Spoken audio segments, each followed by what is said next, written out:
Hola, bienvenidos a la última parte, a la parte cuarta de la Escuela de Familias, ¿por qué y cómo potenciar el desarrollo intelectual? He preparado en varias sesiones para desgranarlo, pero hoy voy a desarrollar fundamentalmente lo que es el neocórtex. Hoy lo desarrollaré y por qué es tan importante trabajar con ello. He considerado incorporar dos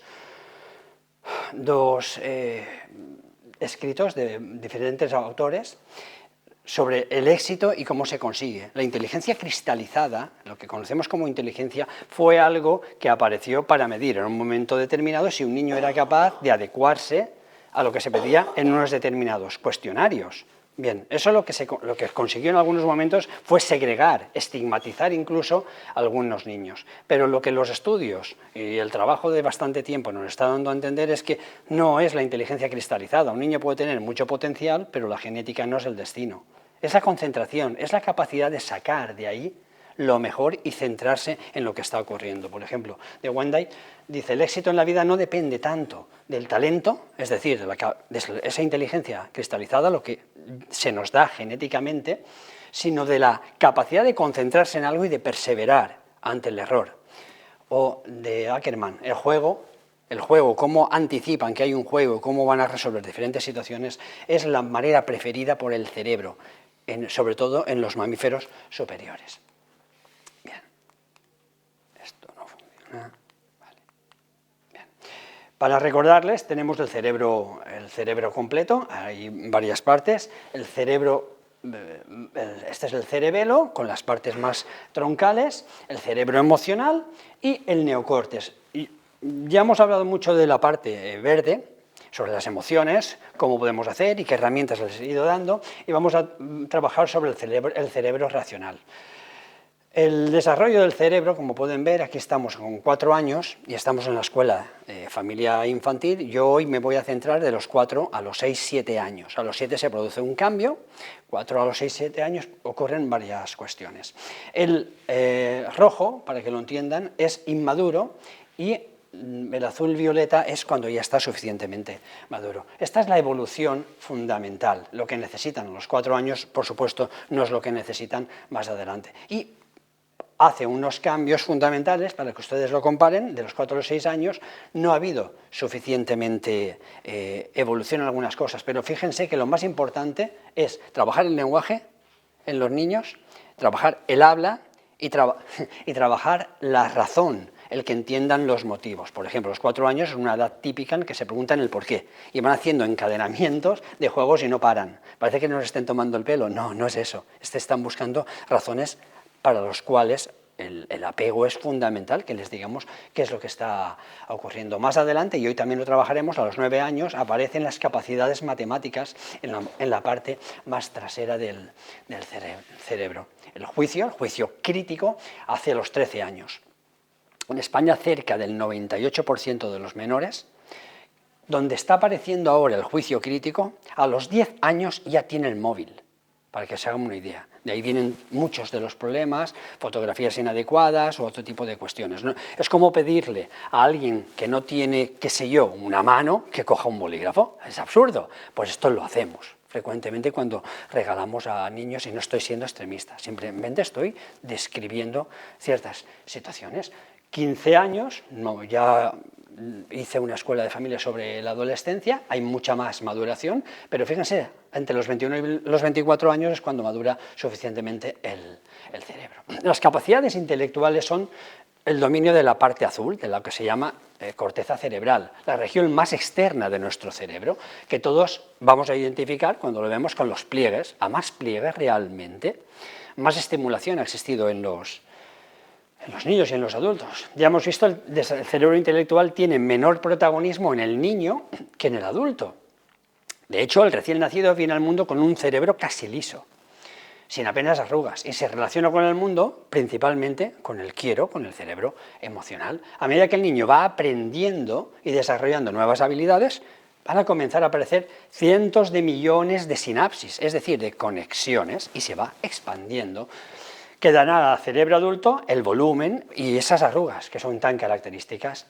Cada vez que el niño aprende algo, como el hecho de que si suelta el chupete, este caerá, vais a ver que incluso o se ríe o hace algo porque alguien le ha mostrado algo que le hace risa, o porque hará ruido, su cerebro va a desarrollar ciertas conexiones. Esas conexiones, como son primerizas, van a generar primero una carretera por desbrozar y poco a poco va a generar hasta una autopista de aprendizaje, para lo bueno y para lo malo. El mundo que los rodea es el mejor maestro para el cerebro intelectual, como he visto que han hecho las cosas. Y en este sentido lo más importante es que el niño tenga oportunidad de explorar en distintos entornos y con distintas personas, explorarse a sí mismo qué es lo que están haciendo cada uno. Bien, los padres, humildemente, hacemos una modestísima contribución al desarrollo intelectual, aunque es de una grandísima importancia, pues somos los principales encargados de ayudar al niño a adquirir el lenguaje. Si nosotros no practicamos el lenguaje, el niño no lo va a practicar. Hay incluso estudios en los cuales los niños que se les ha hablado en cualquiera, por ejemplo, hay un estudio francés fantástico, en el cual el niño se le hablaba en francés y después, por algunas razones, hubo de ser adoptado en una familia no francesa. El niño atendía preferentemente a palabras francesas, aunque la familia de recepción no era francesa, era mucho más rápido en el neocortes y esto duró muchísimo tiempo. Esa transición de costumbres y conocimientos, los padres también tienen una marcada influencia en el desarrollo intelectual, pues como sabemos, transmitimos no pensamientos, sino estilos de pensamiento, cómo nosotros razonamos, y esto es importantísimo. ¿Cómo ve mi hijo que yo razono?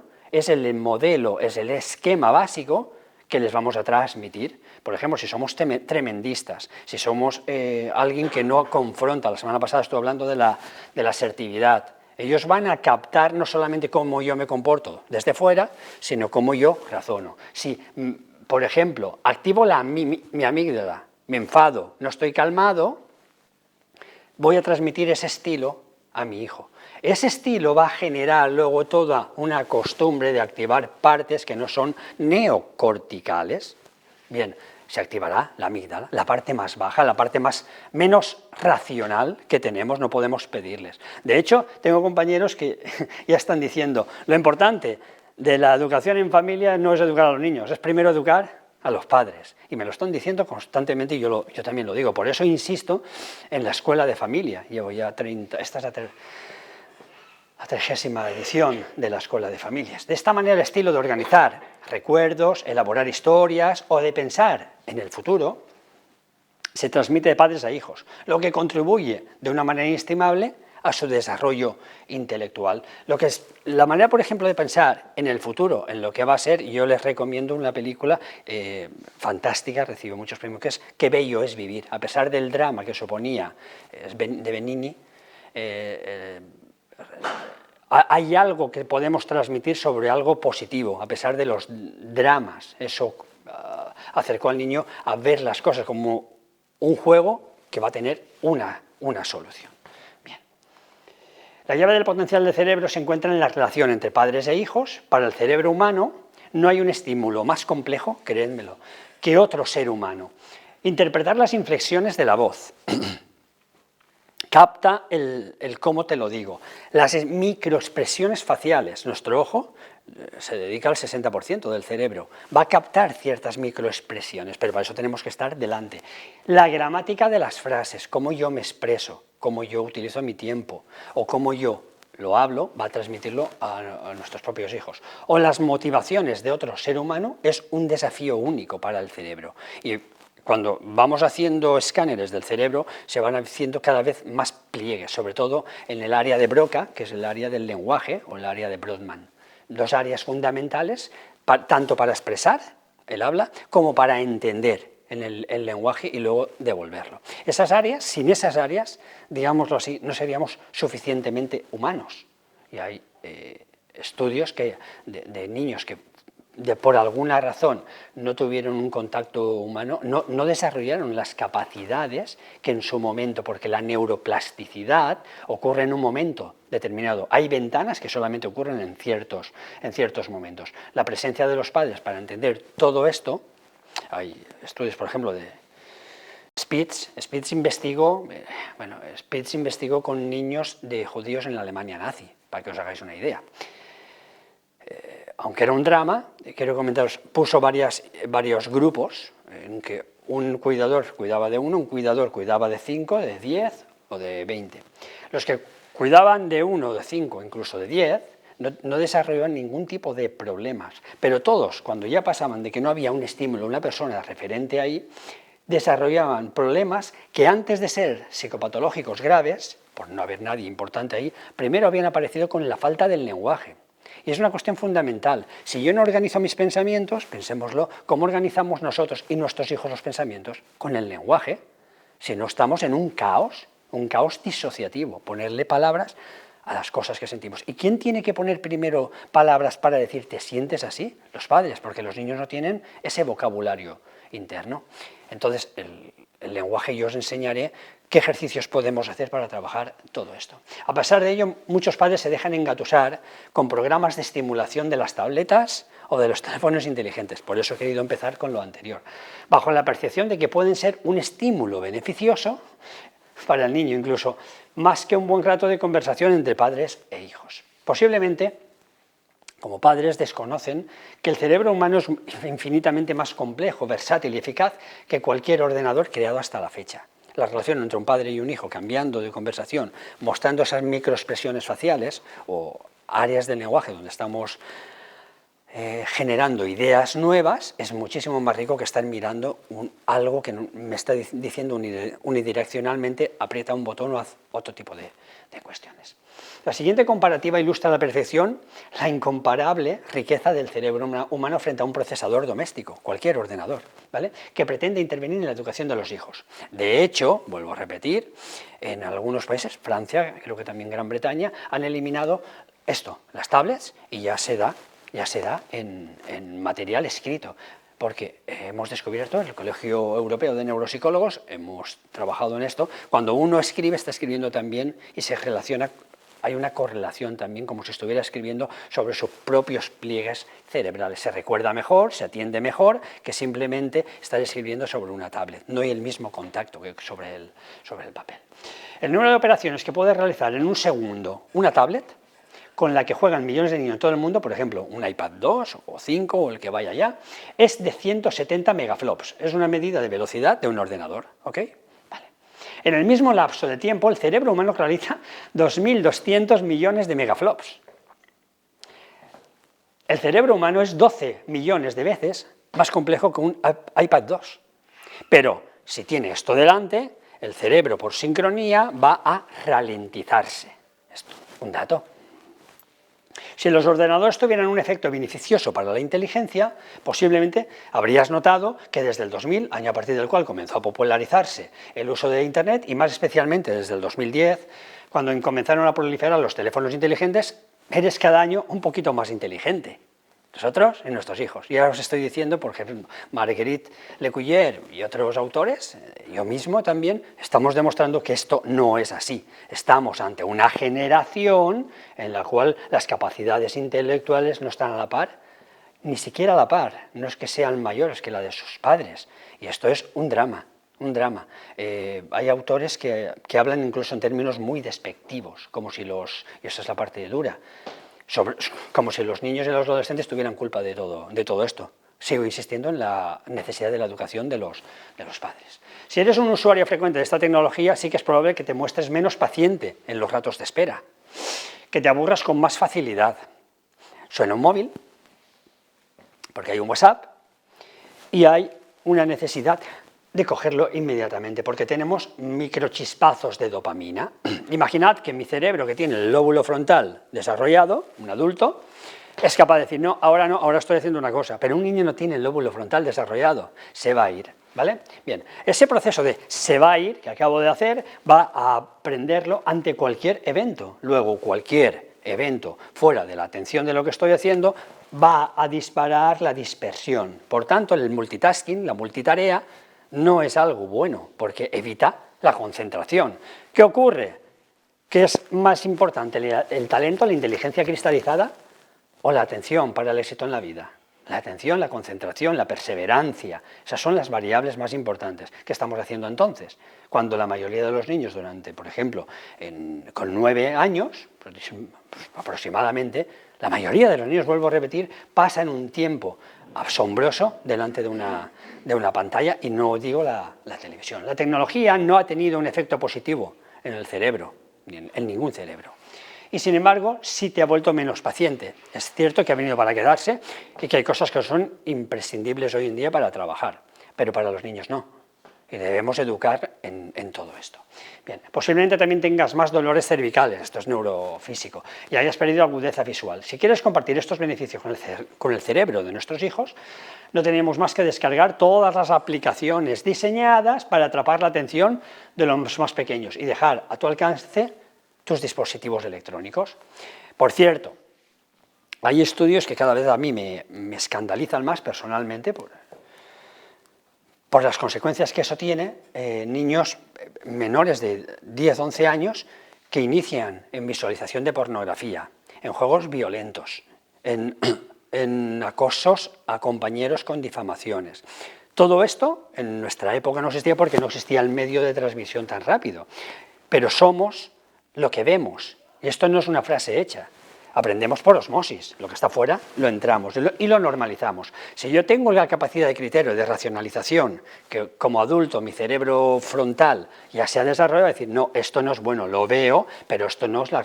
Un niño no tiene la capacidad de distinguir suficientemente lo que es de lo que aparece en una pantalla. Esta es la cuestión fundamental. Bien. Más allá de que la tecnología no parezca tener un efecto beneficioso para el cerebro de los niños, he creído conveniente explicar en esta introducción lo que hoy en día entendemos por capacidad intelectual. Muchas personas identifican el CI, el cociente intelectual, con ser inteligente. Pues bien, a principios del siglo XX, fue una técnica diseñada para clasificar a los niños en función del nivel de inteligencia y dar atención a aquellos que lo necesitaban. La primera crítica a este sistema, que se sigue haciendo, fue que los niños con más dificultades fueron segregados del sistema educativo con el fin de recibir una educación especial.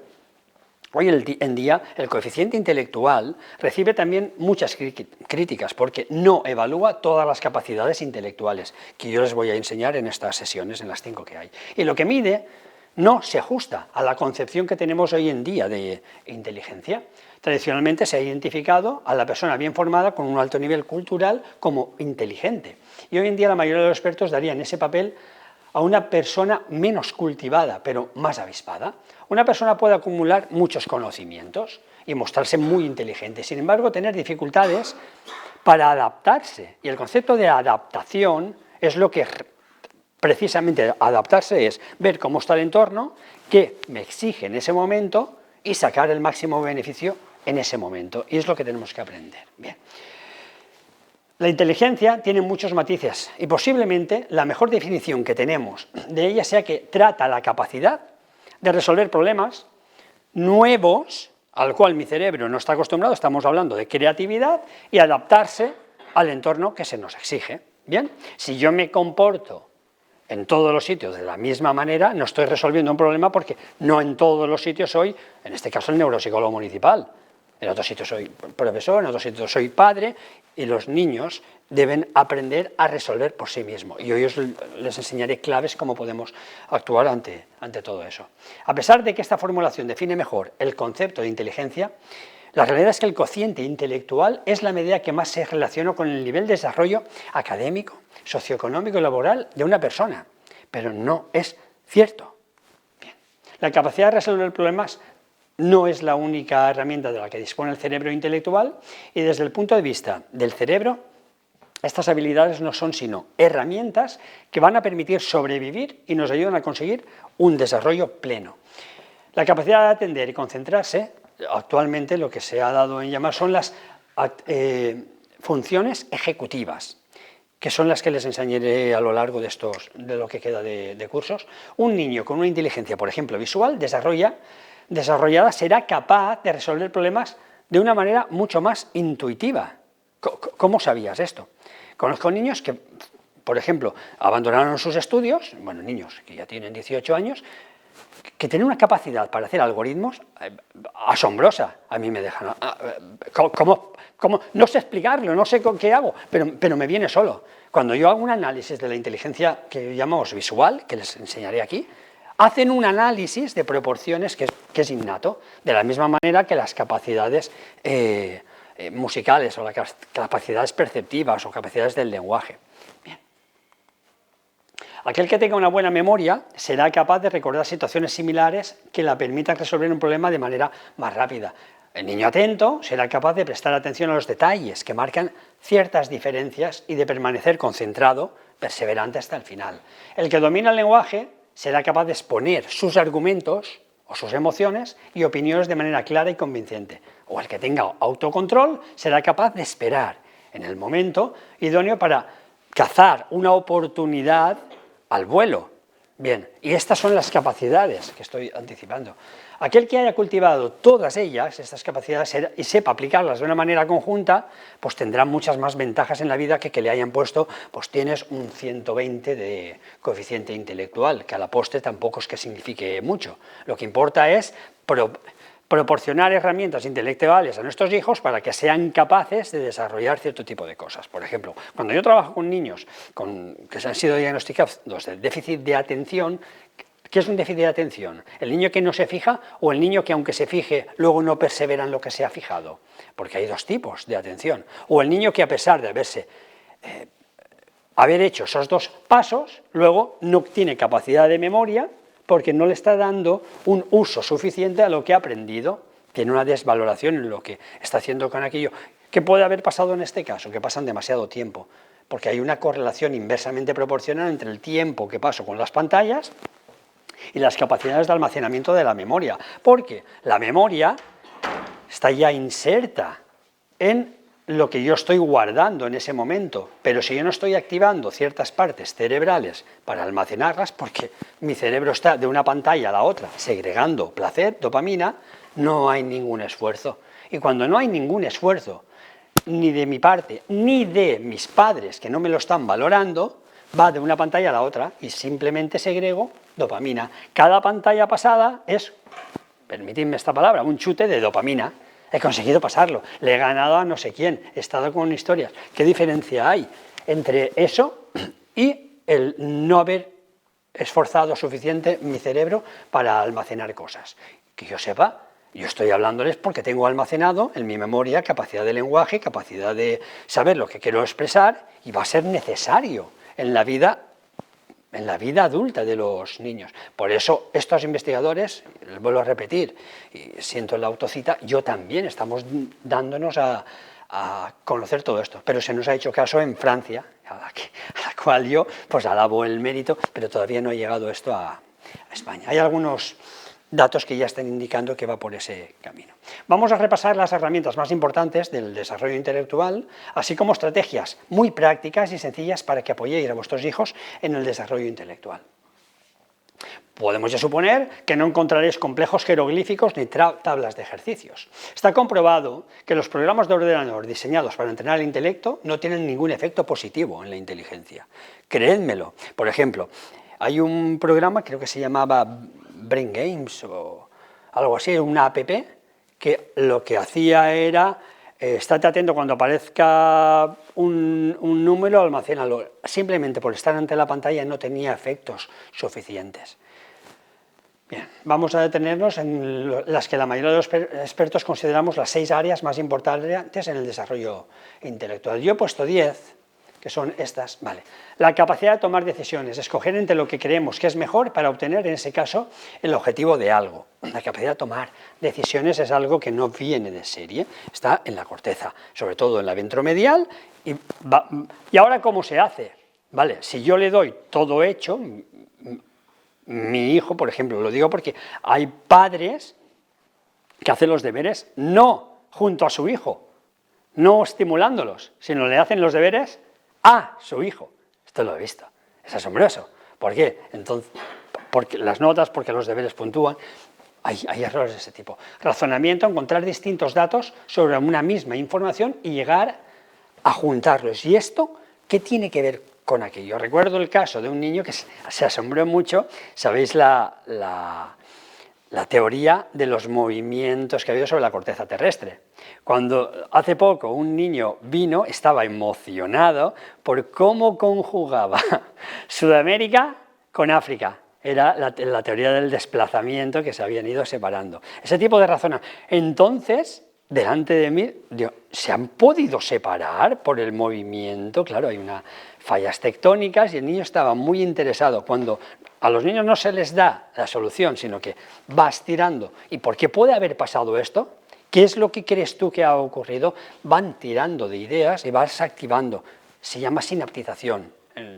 Propiamente es plasticidad cerebral, es decir, cada vez el cerebro que era liso se va arrugando más porque va encontrando. Vale. Lo importante en este caso no es la memoria, sino es la estructura de razonamiento el que se ha activado. Capacidad de planificación, generar algo que tú vas a llamar memoria prospectiva, anticipar algo, qué es lo que tienes que hacer. ¿Y cómo harías para llegar? Un juego con el que yo trabajo muchísimo en planificación, lo he nombrado varias veces, es ejercicios de laberintos. Parar y pensar cómo puedo ir, y cada vez con retos más complejos.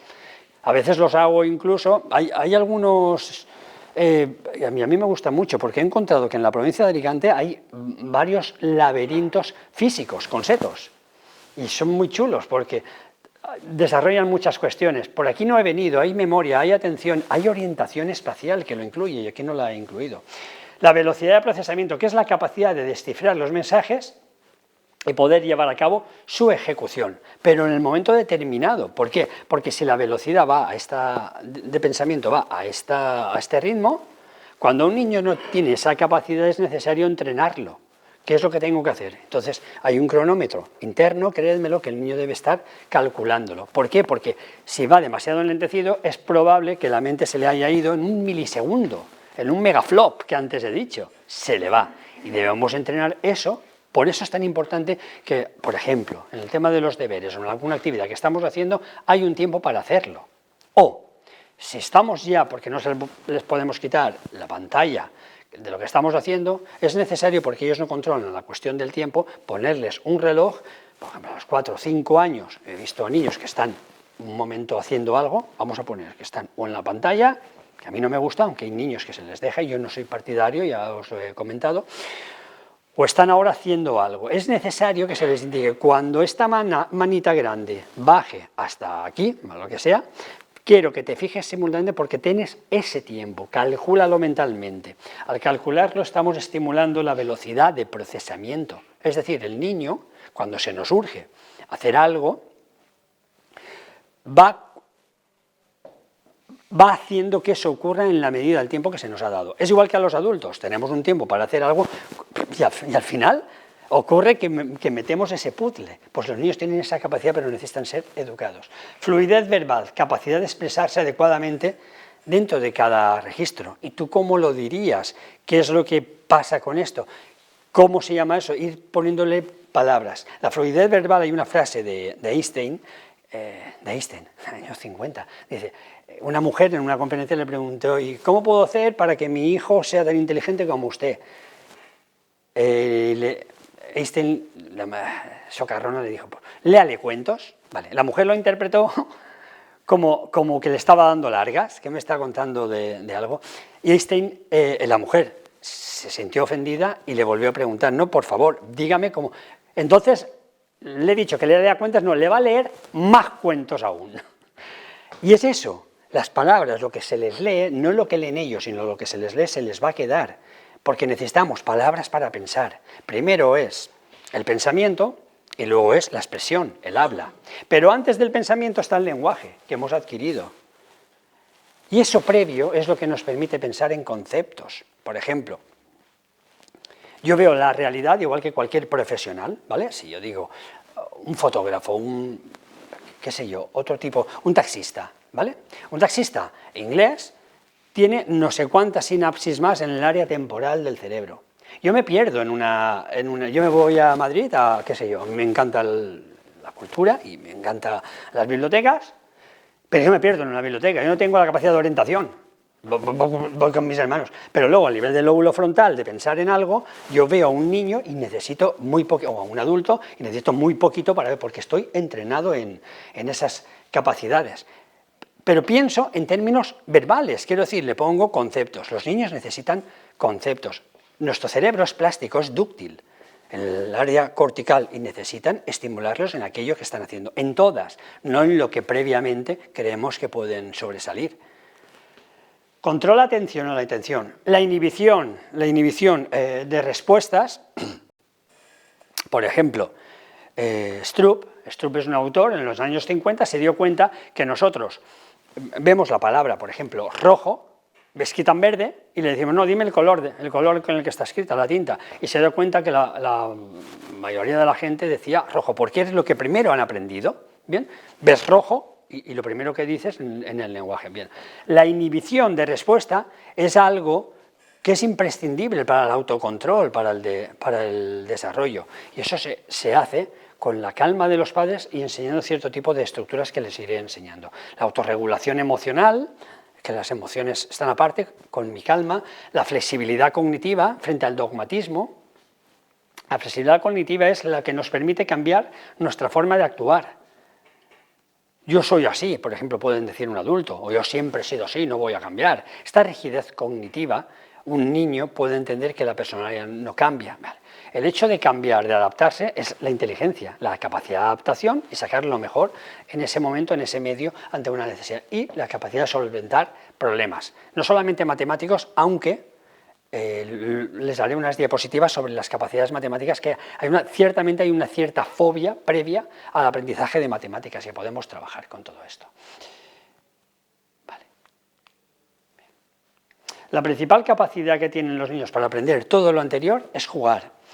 Si conocéis todo lo que aportan nuestros hijos, os va a parecer mucho mejor. Además de todo lo que pongo en la imagen, para mí hay otro motivo importante, que es que el que a mí más me... Esos momentos pasan a su recuerdo siempre.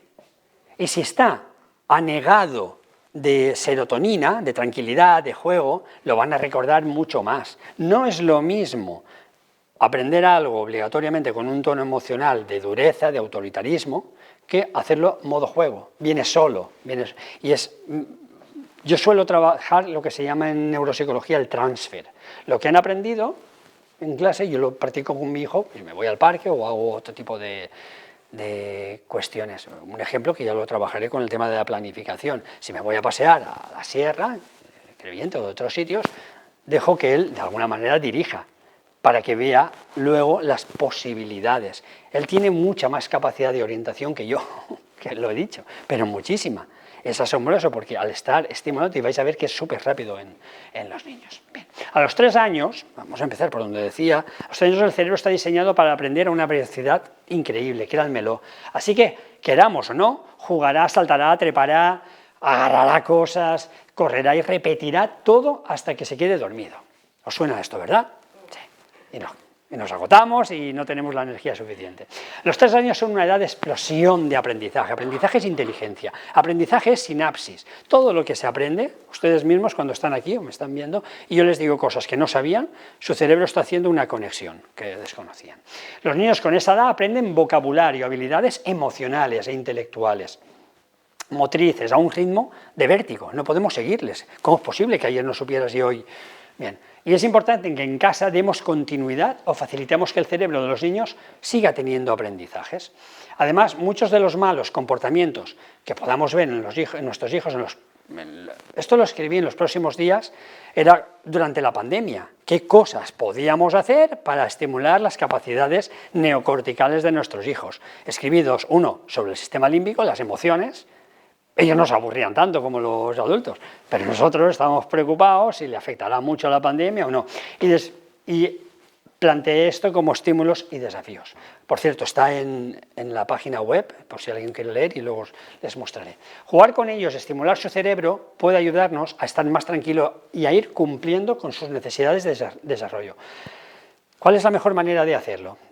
Les he preparado una serie de actividades y tareas importantes. Estaba en aquel momento centrado en la pandemia, esto lo escribí en marzo del 2020, pero que podemos trasladarlo a hoy en día. Antes de que explique las cosas que podemos hacer con nuestro hijo o hija de 3 años, quiero que entendamos que hay algo mucho más importante de todo eso, de 3 a 6 años. ¿Bien? Sin lugar a dudas, lo más importante que podemos hacer en esta edad es tratarlo bien y cuidarlo. Hubo muchísimas evaluaciones de depresiones, no por la situación de pandemia, sino por el confinamiento que estaba asfixiando a muchos padres y trataron con esa asfixia emocional, y ahí está el quid de la cuestión, devolvieron al ser más inerme, que son los niños, ese malestar. Darle besos, abrazos, tomarle nuestro regazo, contarle y explicarle las cosas con afecto y ser capaces de intentar mantener un poco el orden en casa sin perder los nervios. Esto lo puse en negrita. Al fin y al cabo, cuando termine la cuarentena, los niños volverán a sus rutinas y habría que explicarles, porque parecía que aquello estaba sin fin. Porque ¿quiénes estaban más desorientados y más desconsolados ante que nos habían encerrado? ¿Los adultos o los niños que estaban jugando? Los adultos. Bien. Lo más importante que podemos hacer por su cerebro es mantener un clima tranquilo y ser capaz de educar en las pequeñas cosas de cada día sin perder los nervios. Bien. En primer lugar, por orden, lo que yo considero lo más importante, amplía su vocabulario. Cada día voy intentando utilizar palabras nuevas. Uno de los tareas más importantes para el cerebro del niño de 3 a 6 años es ampliar su vocabulario. A lo largo de esta edad los niños suelen estar expuestos en la escuela a un sinfín de palabras distintas que los profes introducen en las clases, pero también gracias a nuevos compañeros que traen todo tipo de vocabulario a clase. Puedes hacer muchas cosas para expandir su vocabulario. La primera, hablar con ellos. Sí, necesitas, no hay nada que calme más, pero luego que utilicen palabras para expresarse. Y va tan rápido en la velocidad de procesamiento, más que recoger la palabra, hago aquí en el lóbulo temporal izquierdo, que es donde están las palabras, para ver qué es lo que quieren decir y se atrancan. Lo peor que podemos hacer es desesperarnos, burlarnos o anticiparnos, lo que quieren, no, darles tiempo con nuestra calma a sentir simplemente. Otra manera genial de ayudarles a expandir el vocabulario es leerles muchos cuentos. Esto no sé cuántas veces lo he comentado. A esta edad realmente deberíamos hacer un esfuerzo por leerles un cuento cada día, aunque lo ideal sería leer un cuento por la mañana, otro por la tarde y otro por la noche. Y esto se lo dijo Einstein a esta señora en la conferencia famosa del año 50, y había presentado sobre la teoría de la relatividad. La gente no entendía aquello, claro, pero a las conferencias se le preguntaba cómo podía ser tan inteligente. Segundo, ayudarles a estructurar su memoria y su lenguaje. El cerebro de un niño de 3 años comienza a ser capaz de recordar información vital y de organizar su lenguaje. Bien, va a ir creciendo de forma ordenada. Por ello es necesario hablar con ellos de forma ordenada cada día. Por ejemplo, si hablamos de la mañana, explicarles que primero vamos a desayunar. Es organización espacial y temporal. Luego vamos a jugar un rato con mamá o papá. Y luego tiene que jugar solo porque tenemos que trabajar, ¿vale? Es en la pandemia. Ahora te voy a dejar en el colegio. Vas a estar con la profe, con 3 años. Y cada vez vamos a ir introduciendo. Porque eso va a introducir una capacidad de memoria temporal, en este caso, y de lenguaje para saber a qué tenemos que atenernos. ¿Hay algo que produzca más cortisol, es decir, más inestabilidad, que no saber lo que me viene después? Cuando estamos vacíos de situaciones, ¿hay algo que produzca? Por ejemplo, nos quedamos en paro. No sé, nos está pasando algo que nos está afectando y no saber qué va a ocurrir después. ¿Hay algo que produzca más desazón en un cerebro adulto? Pues imaginémoslo en un niño que no tiene capacidad de ponerle freno a las emociones. Por eso necesitan que estructuremos, es decir, cuando yo digo que estructuremos es que conectivicemos, que hablemos con ellos con palabras comprensibles. Para ellos está pasando esto, luego vas a hacer aquello. Porque eso que parece de perogrullo, los niños van a utilizarlos para después organizar su mente respecto a las necesidades que pueden tener. Este tipo de explicaciones con 3 elementos, y yo he puesto esta prerrogativa que es 3 elementos dependiendo de cada edad. Si tiene 4 años, voy a introducir 4 elementos. Si tiene 5 elementos, porque ya son capaces de organizarlo. Bien, les ayuda a organizar el lenguaje. No, ahora viene esto que me lo ha dicho mi papi. Primero vamos a dibujar, luego vamos a colgarlo y luego vamos a almorzar. 3 años. ¿Qué hacemos primero? Paula, ¿qué hacemos primero? Le decía yo a mi hija. Primero vamos a dibujar. Y ahora, recuérdalo, ¿estás tonto? Luego vamos a colgarlo para verlo. Bien, estás organizando su secuencia. ¿Por qué no lo colgamos antes? Porque no lo he dibujado. Esa es la ironía, ese es el juego. ¿Por qué es tan importante? Porque le estoy poniendo también autoestima para decir, ¿no ves que primero tengo que dibujarlo? Pues claro que esto, yo hacía este juego mucho con mis hijos cuando tenían estas edades. Por ejemplo, un día que habíamos salido, llegan mis padres, recuerdo, ¿y ahora qué hacemos? Han ido los abuelitos y nos hemos ido, yo no sé qué hacer. ¿Estáis tontos? Pues los llamas. Claro, esta organización, ¿por qué? Porque le hace sentir también que es capaz de resolver este tipo de circunstancias. Pregúntale si se acuerdan de lo que comieron al mediodía. Si tienen 4 años, 5, ya puedes preguntarle por el día anterior, porque eso estructura su memoria y su lenguaje, ¿ok? ¿O qué puzzle hicimos juntos el día anterior? ¿O qué sé yo, o qué cuento leímos? Y cuenta, es que se me ha olvidado. Claro, si yo le pregunto, oye, ¿qué cuento leímos el día anterior? Se siente como que le estuvieran preguntando, tenemos en clase con la misma estructura. Bien, es diferente. No me acuerdo de qué hicimos ayer, qué comimos ayer, para no repetirlo. ¿Estás tonto? Porque va a buscarlo la secuencia. Ah, entonces, ¿qué comimos anteayer, cuando ya tienen 5 años? Porque va estructurando. Y aquello que fue lo que cenamos, estructura temporal. Dale trabajos. Los niños de 3 años adoran realizar tareas. Sí, la adoran. No quieren aburrirse. De hecho, se aburren del aburrimiento de pensar que están aburridos. Es un juego, un trabalenguas, pero necesitan hacer cosas. Bien, con esa edad suelen ser capaces de encadenar 2 recados, ¿vale? Aquí es n-1, 3 años, pues entonces son 2, siempre hay que restarle 1 al año, seguido sin que tengamos que repetirle la instrucción. Así que podemos encadenar órdenes, como por ejemplo, guarda el dinosaurio y lleva tus zapatillas. Si esto no lo hemos trabajado de los 3 y los 6 años, luego va a tener un problema de desorden. Sí, creédmelo, es necesario que lo empecemos a trabajar cuanto antes. Más allá de seguir las órdenes, los niños de esta edad están más que dispuestos a ayudar en pequeñas cosas, ¿vale? No decirles, recoge esto, no, agacharse y recoger con ellos para que se vayan incorporando a ese modelo, a lo que estoy haciendo. Como cuando les pedimos que nos ayuden a batir un huevo. La cocina es fantástica para ayudar en las secuencias. Si tenéis paciencia y luego tenéis voluntad para limpiar aquello, pero es fantástico. Que lleven las servilletas a la mesa o que pongamos los cojines en su sitio. Eso les va a permitir desarrollar la capacidad de comprensión, su capacidad para trabajar con información mentalmente, y también les ayudará a desarrollar el sentimiento de competencia. Un juego de... Pues, no, Paula, recuerdo que le decía, las servilletas van después. ¿Después de qué? Después de comer. Entonces, ¿cómo nos limpiamos? Las servilletas tienen que ir antes. ¿Veis las secuencias? Son pensamientos, pero ves que hay que ponerla. Vale, si yo digo, pon las servilletas en la mesa, es diferente, la motivación es diferente. Las servilletas hay que ponerlas ahora, porque si no, ¿cómo las limpiamos? Claro, ese tipo de cosas. O coger el cojín, los cojines del sofá, y hacer el juego de llevarlos a la mesa donde vamos a comer.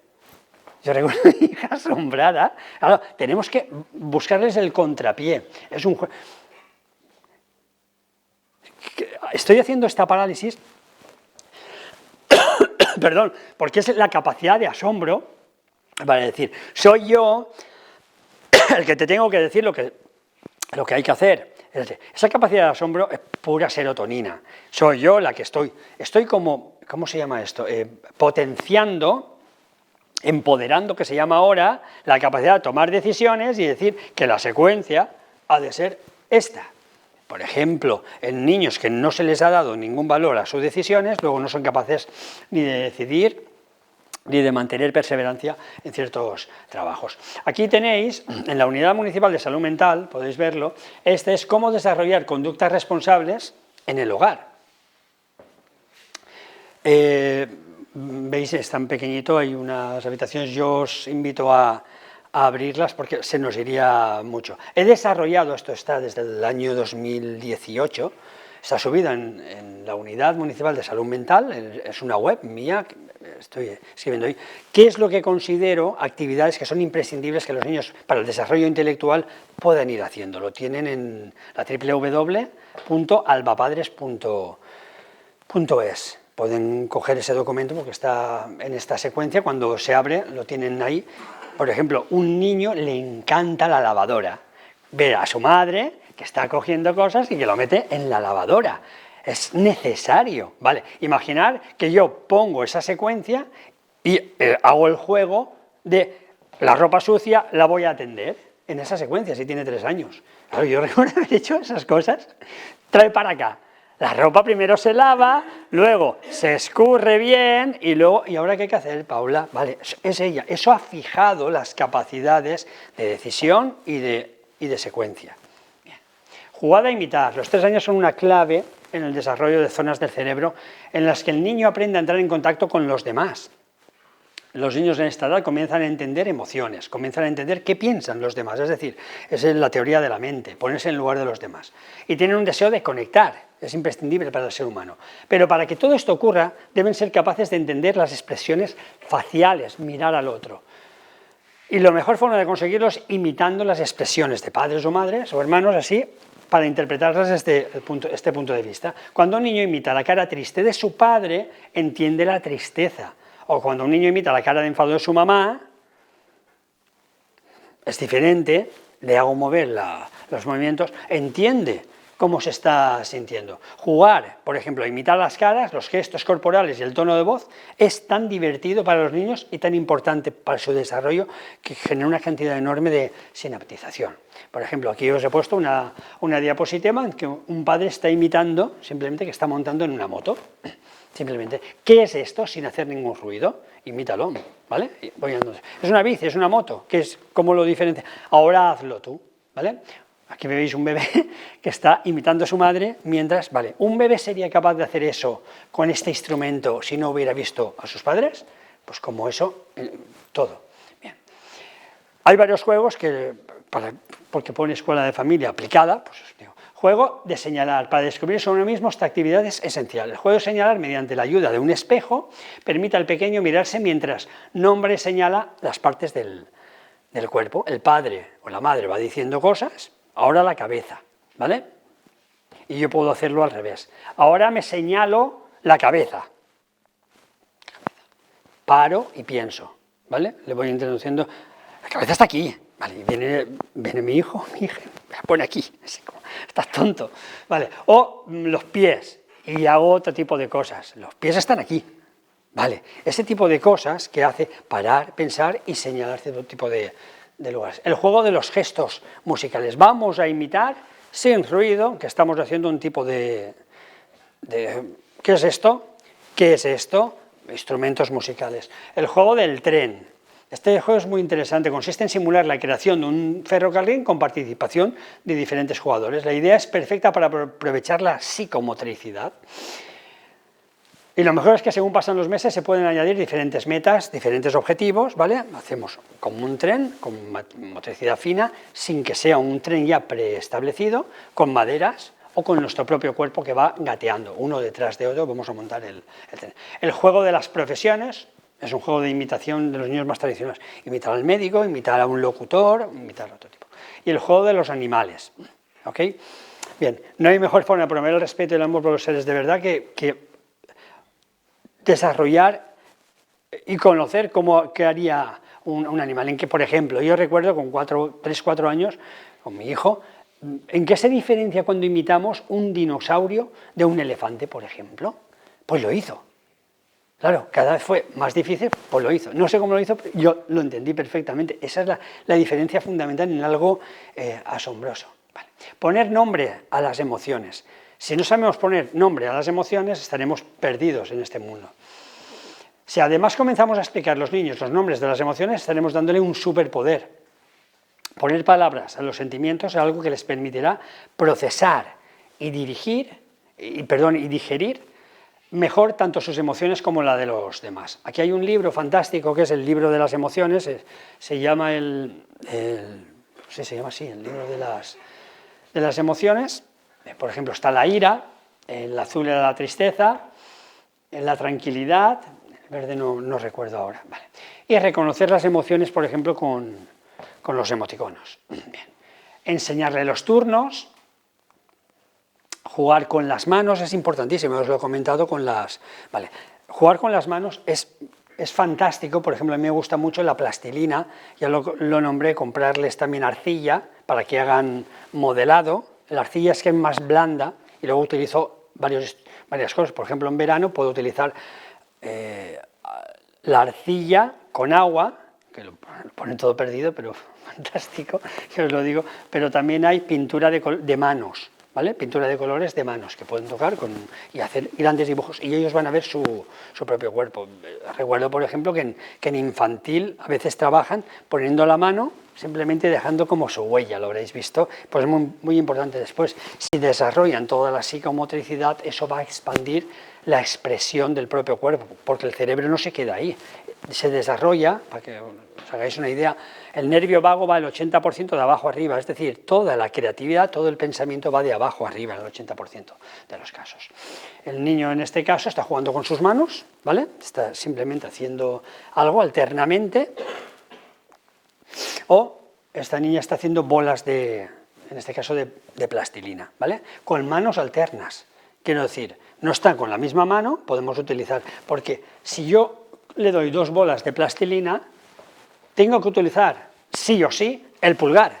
Si son diferentes, tengo que utilizar sí o sí el pulgar es muy inteligente, correlaciona muchísimo. No seríamos humanos del todo sin el pulgar, creédmelo. Lo que estoy diciendo es que el pulgar nos ha permitido evolucionar para hacer con pinzas, ¿vale? Por eso hemos podido avanzar muchísimo. ¿Vale? Les permitimos correr y saltar, esto fue de la pandemia, puede ya entretenerse solito, muchos padres me escribían, y hice un teléfono, estoy saturado, estoy agotado, no sé qué hacer. Es que pueden ya, a partir de los 3 años, entretenerse solitos, estábamos preocupados por ellos, y les enseñamos a vestirse y desvestirse. A los 3 años ya pueden vestirse y desvestirse en alguna prenda, pero es mejor empezar por desvestirse, es más fácil desvestirse que vestirse. Entonces no empecemos por algo más complicado como atarse, es más fácil desabrocharse que abrocharse. Desatarse, para que vean la secuencia de las cordoneras, por ejemplo, que atarse, porque van a ver cómo está aquello anudado. Bien, si yo le pongo a un niño que está viendo cómo hacerlo a los 3 años, cómo atar un nudo, vamos a ver que hay un cierto bloqueo. En un momento está mirando, pero ya no sigue la secuencia, porque hay más de 3 pasos, ¿verdad? Un niño 3, y más de 4, y más de 5, y luego tengo que hacer esto para que se suene, y encima tengo el pulgar que todavía no está suficientemente desarrollado. Por tanto, es más interesante deshacerlo, ¿vale? Tenemos el modelo para trabajarlo, ¿vale? Saber orientar la camiseta o los pantalones no es fácil, por eso es bueno que tengan una ayuda verbal. Ahora hacemos esto, ¿vale? Primero hacia atrás y luego hacia adelante. Por tanto, la estimulación afectiva, hacerlo bien, es que no sabes todavía desatarte, es fundamental para el desarrollo cerebral, porque lo que podríamos generar es un bloqueo de cortisol que hace que aparentemente estén ahí de cuerpo, pero no de alma. Sige es alma en griego, su inteligencia está anulada porque tiene miedo a ver si digo algo y me gritan más, porque lo que quiere es protegerse. Bien. Los niños aprenden más haciendo que mirando, sí, pero también mirando es como van aprendiendo, es verdad. Invítales a cocinar contigo. ¿Veis las palabras que he subrayado? Contigo, todo el tiempo. Sí, que lo vayan haciendo contigo, no decirles lo que tienen que hacer, limpiar contigo, agáchate a coger los juguetes contigo, y que luego se vayan incorporando. Bien. Todo niño realmente es un artista, hace las cosas de una manera única, porque todo niño cree ciegamente en su propio talento, pero el talento es algo que hay que educar. Cada uno hace unas genialidades asombrosas. Vale. Cuando jugamos, esto es un Canva que hice hace tiempo, pues se siente amado, y es la mejor manera de hacerlo. Por eso antes he introducido, como yo y otros compañeros también, hemos ido desarrollando el juego como manera de aparecer que es uno el que no sabe hacer algo, porque va a motivarles, como el juego que decía, poner los cojines en la mesa, o no poner las servilletas, o hacer este tipo de cosas, o hacer secuencias que yo voy alterando, ¿vale? Vamos a un juego que a mí me apasiona cada vez que logra controlarse. En el ajedrez trabaja las dos cosas, y el ajedrez utiliza una mecánica que es maravillosa. Dentro de las múltiples funciones le dieron el premio Nobel a un psicólogo, por fin, sobre las capacidades de inteligencias múltiples. Alguien puede tener muchísima capacidad de, qué sé yo, de memoria, o la inteligencia matemática, o la inteligencia memorística, o la inteligencia para escribir, pero no tienen por qué correlacionar entre ellas. El premio, perdón, me he equivocado, no el premio Nobel, esto hace poquito tiempo, el premio Príncipe de Asturias, fue creo que en el 2016, si no recuerdo mal. Vale. La práctica del ajedrez reúne muchísimas de todas estas capacidades: orientación espacial, saber movimientos, anticipación de lo que el otro va a hacer, no precipitarse, no controlarse con la apariencia de que tienen una jugada. Es asombroso cuando el niño consigue ganarte antes. Y lo que tenemos, esta es una imagen del 2017 de un autor, Powell, que he seguido, en el que va a haber mayor actividad cerebral para el desarrollo de la empatía del participante durante el juego, mayor comprensión del entorno, se ha desarrollado, y procesos visuales analíticos, es decir, mayor capacidad de perseverancia y de atención. Y todo esto, estas tres imágenes, es lo que se estaba desarrollando en los niños que estaban jugando. Todas esas áreas se están simultáneamente activando durante el juego del ajedrez. Vale. ¿Alguna vez te has preguntado cómo ayudar a tu hijo a tomar buenas decisiones? Pues la neurociencia nos dice que el cerebro toma decisiones por sí mismo sin que la persona que está abajo lo sepa, hasta el 87% de las cosas. Los niños saben qué les gusta, qué no les gusta, cuándo tienen que comer y cuándo dejan de tener hambre. Mi consejo es ayudarles a que no pierdan esta espontaneidad, que sean capaces de autorregularse y aprender en base a sus necesidades. Hacer que todos, por ejemplo, a veces compañeros míos y a mí también me han preguntado, ¿todavía no toca el violín? Con 5 años. Pues ya llega tarde. ¿A dónde llega tarde? Como si tuviéramos que tener todos una misma estructura de necesidades y cada uno tiene unas potencialidades. El desarrollo intelectual, creédmelo, va a la par de las necesidades. Y lo mejor que podemos hacer los padres es descubrir qué es lo que sí les interesa para ir en esa dirección y luego expandirla. Pero para eso tenemos que estar ahí para conocerlo. En definitiva, el desarrollo del área frontal y antes de todo el neocórtex es el juicio, el control del comportamiento, la planificación, la organización espacial y la memoria de trabajo. La memoria de trabajo es una especialización asombrosa, es lo que nos hace al niño perseverante, algo es la capacidad de estar en lo que estoy haciendo mientras estoy. Ese juego de trabalenguas, los americanos sobre todo, lo traducen como working, en gerundio, memorying, ¿vale? El working memory es la memoria mientras se está construyendo a sí mismo. Imaginad que ahora suena un móvil, me llaman y yo sería capaz de atenderlo y volver a incorporarme a la conversación o a la charla que estoy haciendo, atendiendo a preguntas y a vuestras necesidades. Un niño no es capaz de hacer eso hasta los 21 años. Porque no tiene pero esto se tiene que entrenar. Y de todas las que se ha demostrado más importante, porque lo engloba todo, es el working memorying, es la capacidad de dirección, por ejemplo, para no dejarse influir por lo malo y para saber hacia dónde quiere dirigir su trabajo, su vida o sus esfuerzos, a pesar de que sean perseverantes, de que sean difíciles. Pensar, por tanto, es una de las cosas más importantes que hacemos todos los seres humanos, y estas 6 estrategias están demostradas que ayudan a los niños a mejorar estas capacidades. Vale. Es necesario que les enseñemos que no pretendan ser iguales que el resto, ni en notas, ni en formas, ni en estética, ni en otro tipo de cosas. En mi misma tesis doctoral, la capacidad más importante de que alguien influyera en otros, por ejemplo, en temas delincuenciales, en mi inicio en drogas, era el grupo, más que los padres, más que la formación, más que los conocimientos. El grupo. Bien, ¿cómo podemos darles la vacuna de eso?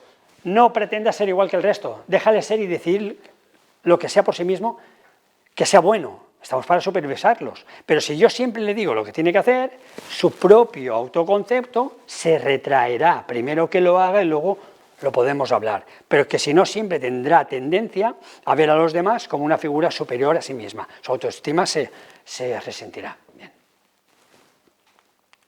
Déjale su espacio y tiempo para investigar. no le des las soluciones inmediatamente. Einstein dijo que no era inteligente, sino tremendamente curioso.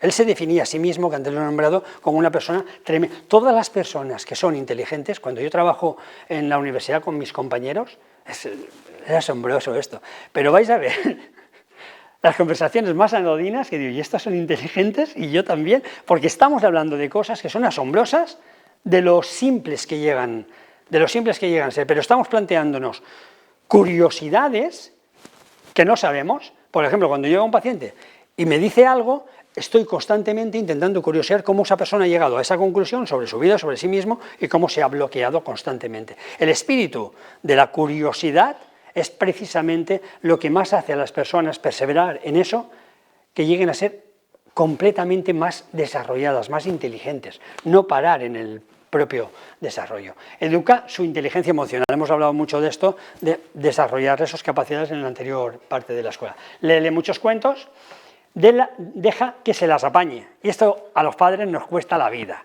Deja que se las apañe. No se van a destrozar, salvo que haya algún peligro gordo, ¿vale? Stephen Hawking dijo que la inteligencia es la capacidad de adaptarse al cambio. No soluciones todos los problemas a tus hijos, anímale a asumir retos y mantén tu ayuda lo más acotada posible a las necesidades, pero no cojamos, como en el apego, haciendo pensar que estoy protegiendo a mi hijo, lo que me estoy haciendo es protegerme a mí mismo del miedo que tengo que a mi hijo le pase algo. Entonces debemos enseñarles a que confíen en esto, ¿vale? Y anímale a cuestionarse cosas. Yo constantemente, por ejemplo, ahora con mi hijo de 9 años, le estoy constantemente haciendo preguntas, aparentando que no las sé. ¿Cómo es posible que un avión vuele? ¿Qué puede estar pasando ahí?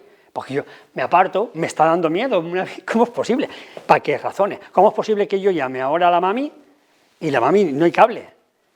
Es que de verdad, yo tampoco lo acabo de entender mucho. ¿Cómo es posible? Y damos por hecho muchas situaciones, para que él vaya razonando, o cuestiones más triviales. Recuerdo cuando tenía 5 años, él me pregunta, ¿y cómo esto que estaba así el año pasado, ahora se ha hecho un pedazo de... ¿Qué es lo que está pasando? Si las preguntas, en lugar de hacérmelas él a mí, se las hago yo a él, que son preguntas recíprocas, él va buscando sus propias razones y luego va investigando para ver cuánto se acerca a la realidad, porque lo que yo me encargo es de no darle las soluciones. Lo que le encargo es de decirle la mayor animalada del mundo para que vea, eso no es posible. Porque le puedo decir, cuando era pequeño, le puedo decir que algo ha venido, le has tirado o lo que sea. No, como va a venir algo y lo vas a tirar. Y él va investigando que no, que por las raíces, y recuerdo una noche que vino y que me trajo unas raíces de un árbol que había arrancado, para decirme que por ahí iba chuflando el agua, que él lo había leído y que luego estuvo buscando las soluciones. La curiosidad es lo que hace más inteligente. Si en ese momento yo, con mi cara de asombro, y mi hijo respondiendo, le pongo un escáner, todo su cerebro está diciendo, son más listos que mi padre. Y esa autoestima es la que le va a hacer sinaptizar, es decir, motivarse para que luego continúe curioseando, buscando. Si no, van a estar inermes ante muchas cuestiones. Y nosotros lo sabemos todo. ¿Quién nos iba a decir que nos íbamos a comunicar como nos hacemos constantemente? Yo no tengo el móvil aquí. Con un móvil, y lo hacemos todo. ¿Quién nos iba a decir hace esto 15 años, por ejemplo, en el 2010, 2009? Y no tenemos las soluciones. ¿Qué pasará dentro de unos años? Las nuevas profesiones en nada se parecen a las antiguas. Hoy somos capaces hasta de diagnosticar a distancia, y hemos sobrevivido a una pandemia. Va a haber que tomar decisiones en poco tiempo, también las crisis humanitarias, Dios no quiera que lleguen a España, o qué sé yo, o otro tipo de drama. Y el mayor trabajo que podemos dar con nuestros hijos es estimular la curiosidad para que encuentren por sí mismos soluciones que les sean capaces de servirles a ellos, que no vengan dadas como algo secuencial, porque la creatividad y la satisfacción van de la mano. Y por último, voy a darles unas pautas muy sencillas respecto a las matemáticas para que automaticen algunos ejercicios y su cerebro interiorice bien el significado de los números y cuenten, junten y quiten de manera automática. Porque el concepto de número, el concepto matemático en niños pequeños, ayuda al pensamiento. Vamos allá. 5 orientaciones para desarrollar el aprendizaje. Fundamental. Incentivar la curiosidad, descansos cerebrales, mi hijo ha aprendido algo y le tengo que dejar que el cerebro lo vaya asimilando. Por cada periodo, entre 3 y 6 años, tengo que dejar el mismo periodo de descanso. Establecer un orden en el hemisferio, por ejemplo. Esto tiene que ver con utilizar primero el hemisferio derecho, le digo algo por imágenes, y luego el hemisferio izquierdo, texto, material lingüístico. ¿Qué he hecho yo con por ejemplo, cuando él veía que estaba interesado en el árbol que estaba creciendo? Una imagen, hay un árbol delante de mí, hay una cosa que ayer era... Eso es una imagen. ¿Y qué le dije yo? Hay un texto y un material, pero yo no le puedo decir vamos a investigar, porque quizá ahora voy a investigar yo. No, le digo algo para estimularlo, ¿comprendéis? Algo que sabe él que eso no es posible. Por lo mismo viene un gigante por la noche y los tira para arriba. Porque yo leí el otro día el cuento que te conté, ¿sabéis? El gigante no sé cuánto, que le puedo tirar.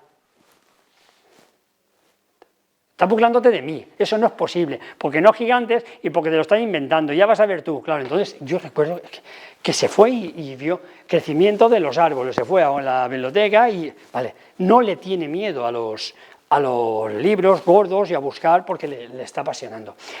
Por tanto, primero, hemisferio derecho, que funciona con imágenes, chof, ¿vale? Os pongo un ejemplo, por ejemplo, una cosa que por el volumen de trabajo que estoy teniendo con esta cuestión. El TEP, el estrés postraumático, algo que me ha bloqueado, primero llega con imágenes. Las personas no pueden ponerle palabras, porque primero es el shock, pero se nos quedan imágenes sueltas, imágenes que el cerebro no puede procesar. Si el cerebro no lo puede procesar, es porque no le puede poner palabras. Le pone palabras después. Lo que ocurre frecuentemente con este tipo de cosas en niños es que no tienen las palabras suficientes, por eso son más sensibles. Es necesario ayudarles a ponerle palabras a lo que les ha ocurrido, pero eso es el hemisferio izquierdo. Solución, frecuentemente yo utilizo imágenes que dibujen la experiencia en cómo lo tuvieron, y te pueden dibujar cuestiones anodinas de algo. Recuerdo una conferencia que vi hace poco de alguien, y estaba diciendo cómo él se había sentido avergonzado porque, permítanme una digresión pequeña,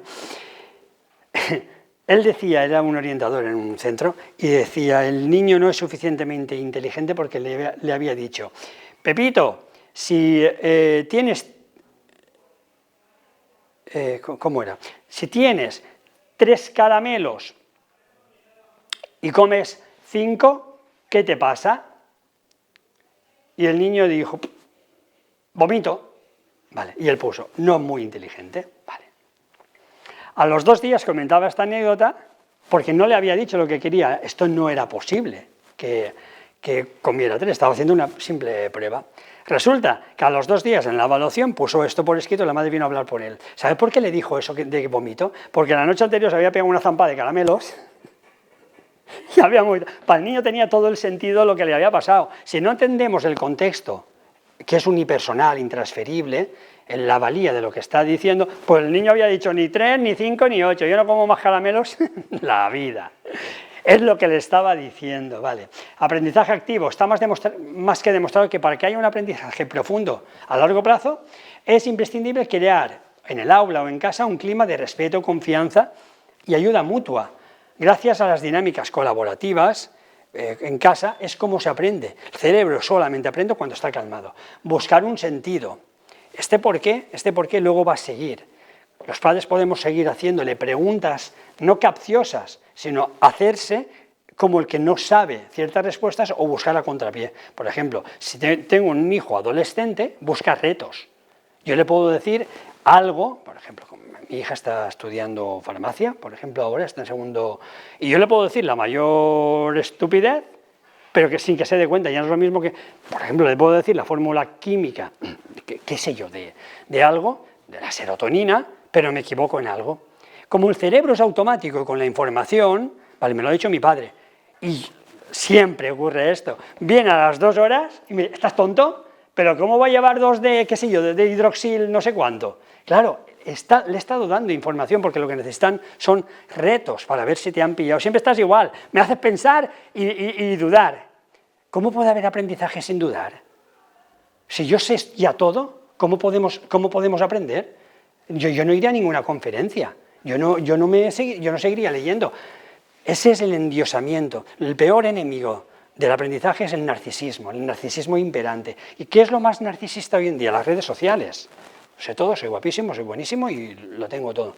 Si uno no es humilde, y esa humildad es también necesaria en la escuela de familia, os lo digo, ponerse al nivel de que yo sé menos para que tú crezcas, para que mis hijos crezcan intelectualmente, yo no debo ser inalcanzable, yo debo ponerme a una altura en la que ellos sepan saltar por encima de mí con una orientación que sea la buena. Bien. Los juegos que decía de las matemáticas, para que crezcan sin miedo, son estos. Los números se pueden tocar. Vale. Un niño, olvídate de hablar de números escritos o hablados, los niños no son capaces de entender lo que es un 3 o un 5, con 3 años no son capaces de entenderlo. Enséñales a contar objetos, naranjas, o lo que quieras, pero siempre con objetos que puedan manipular, porque la manipulación lo que va a hacer es, si tengo 3, no es capaz del pensamiento abstracto, todavía no, porque no tengo, es como pedirme a mí, que no tengo manos, que coja algo. ¿Cómo? Hay padres que dicen, pero con 4 años yo me ataba las cordoneras y me iba a no sé dónde. Se ve que no lo recuerdan bien, efectivamente. Segundo, cambia las palabras sumar y restar, por favor, por juntar y quitar. ¿Qué es más fácil para un niño? ¿La palabra sumar y restar o juntar y quitar? Juntar y quitar, obviamente. Son palabras difíciles, no las has escuchado antes de empezar a estudiar matemáticas, por lo que añaden una dificultad al proceso de calcular. Es mejor sustituirlas porque son mucho más familiares. Por favor, olvidar la palabra no. Muchos niños comienzan a detestar las matemáticas cuando encuentran un adulto, se pone nervioso cuando no aciertan las respuestas o responden de manera negativa. ¿Pero cómo no lo entiendes? Hay niños que incluso lloran, pero estoy diciendo niños de 8 años, que les digo, ¿y qué pasa con las matemáticas? Hay algún niño que se ha puesto hasta tembloroso, porque han asociado, es que es un condicionamiento clásico de Pavlov, matemáticas, y se pone nervioso, como el perro de Pavlov que se le hacía la campanilla y salivaban porque tenía la comida. Es el mismo proceso. Cuando yo analizo, lo que hacen es que en la anamnesis veo que hay un proceso interiorizado de que mi madre o mi padre me han gritado para aprender esto. ¿Por qué? Porque piensan que está capacitado todavía. No, debemos empezar la construcción de abajo arriba. Bien. Eso lo que va a hacer es activar sus centros de ansiedad. Utiliza palabras y ejemplos con el que el niño pueda conectar de su realidad más cotidiana, como parábolas, como algo más, lo más sencillo del mundo. Seguro que tu hijo te gustaría que pudiera contar euros o saber cuántos kilómetros has recorrido en el coche en 2 horas. Sin embargo, nada de esto sería posible si antes no es capaz de calcular cuántos escarabajos habrá en un cubo si había 3 y ponemos 2. No puede calcular cosas abstractas o mucho más difíciles si ponemos 3 escarabajos jugando, porque no tienen miedo de nada, de nada. Cogen escarabajos como pueden coger larvas o como pueden coger abejas. Lleva cuidado con las avispas, el mío cogió una avispa y me vino a enseñar. Y se le puso la mano así. Claro, porque los niños tocan y aprenden tocando. Tenemos un telereceptor fundamental que son las manos. Vale. Puedes contar y calcular cromos, cosas que sean muy cercanas a él, o coleteros, o balones de fútbol, o dientes que les han caído, o qué sé yo, o cosas que les han regalado el ratoncito Pérez. Por ejemplo, yo suelo utilizar mucho, con niños cuando los tengo, siempre suelo tener lápices de colores, que son todos ellos del mismo color, que son como plastidecors. Y les pongo varios, ¿cuántos del mismo color tengo? ¿Vale? Quiero que los selecciones. Ahora hagas la capacidad de apartar los que son de azules, de estos, de aquellos. Haz que contar y calcular sea útil. Si se queda ahí, ¿para qué quiero yo calcular nada? La capacidad de cálculo exige mucha energía. Entonces el cerebro dice, ¿para qué vas a gastar energía si no es útil? Bien, pero si yo le pongo, por ejemplo, tenemos 4 gatitos, le has puesto de comer a 2, o un día no aparece, recuerdo, en mi casa tenemos varios gatos, uno se había quedado escondido. El niño era capaz de pensar cuándo era la última vez y por qué ahora no sabía, desde que tenía 2 años. Claro, debido a la importancia que se le da. Utiliza palabras que emocionen. La palabra cumpleaños emociona mucho más que números abstractos, ¿vale? O la palabra juguetes, o la palabra balones a un niño que le gusta el fútbol. Son palabras que emocionan. Verbos como jugar, adivinar, las palabras nunca nunca son neutras, siempre son significativas. Divertirse o esconderse también. Busca palabras con las que el niño conecte. Por ejemplo, un niño de 10 años, trabajé con un niño de 10 años, con el tema de la importancia que les daba las matemáticas, y se había bloqueado. Fue asombroso, porque hay un tipo de juegos de pistolas, Nerf creo que se llaman, ¿vale? El número de balas. Con el número de balas es con lo que había sentido más identificado. ¿Y por qué? Porque yo juego a las Nerf con mi padre. Entonces, dependiendo de las balas que tenga, mi padre me expulsa, yo le expulso a él. Claro, y eso era porque él quería aprender bien a hacer esto. Bien. La parte del desarrollo intelectual que nos quedan son estas. Vamos a trabajar la semana próxima la atención, el 31 de enero, la memoria, el lenguaje, la inteligencia visual, cómo podemos estimularla, el autocontrol, por ejemplo, es importantísimo, y el tema de la creatividad. Pues nada más, muchas gracias por su atención y les espero en el próximo vídeo. Quiero hacer una reseña. Estas niñas, lo había olvidado, están jugando no solamente con... Estos son pinturas de dedos. Estas pinturas de dedos son fundamentales porque lo van mezclando, lo van tocando. Los niños necesitan tocarlo todo para sinaptizar y es fantástico para su desarrollo intelectual. Lo dicho, muchas gracias por su atención y les espero en el próximo vídeo.